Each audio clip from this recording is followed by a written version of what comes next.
Hi, I'm Meyer, Arborist with the Davey Tree Company. I cover all of Maryland and DC as the regional business developer.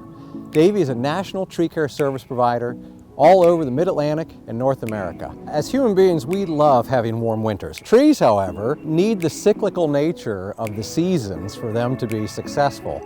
We're seeing a lot of decline in the tree canopy, a lot of oaks that are showing signs of decline in the area, and we attribute a lot of that to climatic change.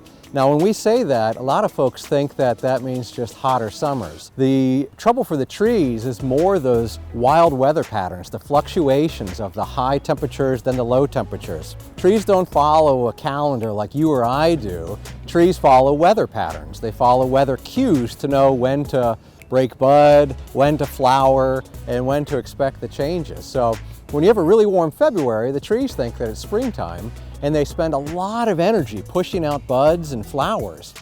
Well, when the temperatures drop to freezing again, it really zaps that growth. This year, because of the warm weather, we're seeing a lot of early bud breaks. You see the flowers behind me here. These trees really shouldn't be flowering for another 2 or 3 weeks at the earliest, but we're seeing them pop. We're talking about the cherries down at the Tidal Basin right now in DC. NPS, the National Park Service, released last week. Their estimated peak bloom is March 20th to 25th. That's one of the earliest years ever. So we're going to see some early blooms. In the spring of 2023, we're going to see some expedited plant growth right off the jump. We have warm temperatures, we've had ample amounts of rainfall. It's a great growing condition for trees right now.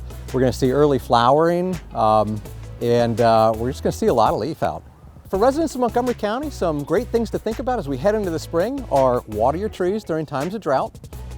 We always suggest fertilizing your trees. So trees need food, much like any living organism does.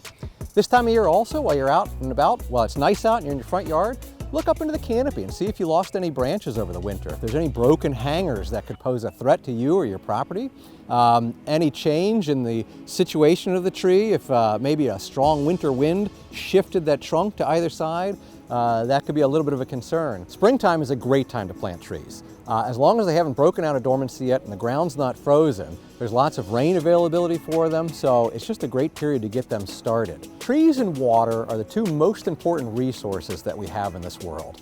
If all the other natural resources we have slow down or go away, we'll find ways to adjust. Without trees and water, it's game over. So it's really important for us as stewards of the land to pay attention to and care for our canopies that we live within.